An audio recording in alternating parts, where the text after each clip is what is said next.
اچانک اس عورت کی نظر دونوں شہزادوں پر پڑی جہاں یہ دونوں بھائی بیٹھے تھے۔ فوراً اشارے سے عورت نے بلایا کہ نیچے اتر آؤ ورنہ میں ابھی دیو کو جگاتی ہوں۔ شہزادوں نے اشارے کیے کہ ہمیں معاف کر دو۔ دیو کا سر عورت نے آہستہ سے زمین پر رکھا اور انہیں دھمکی دی کہ میرے پاس آؤ ورنہ تمہیں مروا دوں گی۔ یہ سن کر وہ چپکے سے اتر کر عورت کے پاس آئے۔ عورت نے دونوں کو داد عشق پر مجبور کیا۔ وہ ڈر کے مارے عورت کی بات مانتے رہے۔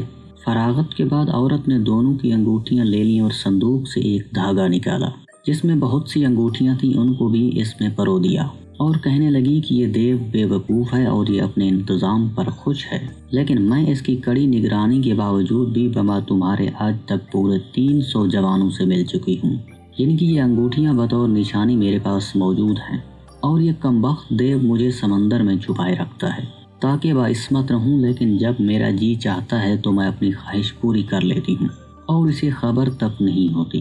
اس کے بعد اس نے شہزادوں کی طرف اشارہ کیا کہ اب کہیں بھاگ جاؤ اور خود اپنی جگہ پر آ کر بیٹھ گئی۔ یہ واقعہ دیکھ کر شہزادے بہت حیران ہوئے اور حسب وعدہ یہ سوچ کر کہ دیو کی مصیبت ان سے بڑی ہے اپنے دارالحکومت کی طرف متوجہ ہوئے۔ شہریار نے محل میں آتے ہی ملکہ کو بما خواہشوں کے قتل کر دیا اور آئندہ کے لیے عہد کر لیا کہ ہر شب کسی نئی عورت سے نکاح کرے گا اور باعث مکر و فریب صبح ہی اسے قتل کر دے گا۔ الغرض اس تجویز کے بعد شہریار نے شاہ زمان کو تحائف دے کر رخصت کیا اور اپنے گھر واپس آ گیا۔ چند روز میں اپنے وزراء و اکابرین کی لڑکیوں کو یک کے بعد دیگرے ختم کر دیا۔ اس کے بعد اس ملک کی دوسری لڑکیاں بھی اس ظلم کا شکار ہونے لگی۔ بعض لوگ ملک چھوڑ کر بھاگ گئے۔ بادشاہ کا ایک وزیر تھا جس کی 2 لڑکیاں تھیں جو کہ نہایت عقل مند ہونے کے علاوہ علم میں یکتا زمانہ تھی اور حسن میں بھی بے مثال تھی۔ بڑی کا نام شہرزاد اور چھوٹی کا نام دینازاد تھا۔ ایک دن شہرزاد نے اپنے باپ کو غمگین پا کر وجہ دریافت کی تو وزیر نے بادشاہ کا خیال اس پر ظاہر کیا۔ شہرزاد نے کہا کہ میں بھی مدت سے بادشاہ سے نکاح کی آرزو مند ہوں، مجھے امید ہے کہ آئندہ اس کے ظلم کو نیست و نابود کرنے میں کامیاب رہوں گی۔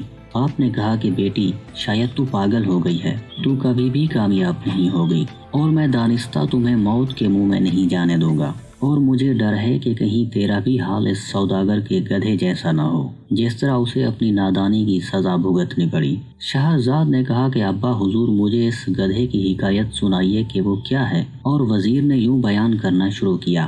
ایک سوداگر بڑا مالدار تھا جو جانوروں کی بولی سے اچھی طرح واقف تھا۔ ایک دن اس نے مویشی خانے میں گدھا اور بیل کو آپس میں باتیں کرتے سنا۔ بیل نے گدھے سے کہا تم خوش قسمت ہو اور میں سارا دن ہل چلاتا ہوں اور تم مزے میں رہتے ہو۔ گدھے نے کہا کہ میرا کہنا مانو تو تم بھی آرام پاؤ گے، کل کام کے وقت بیمار بن جانا تو مالک تم سے کام نہ لے گا۔ بیل نے خوش ہو کر تجویز پر پورا عمل کرنے کا یقین دلایا۔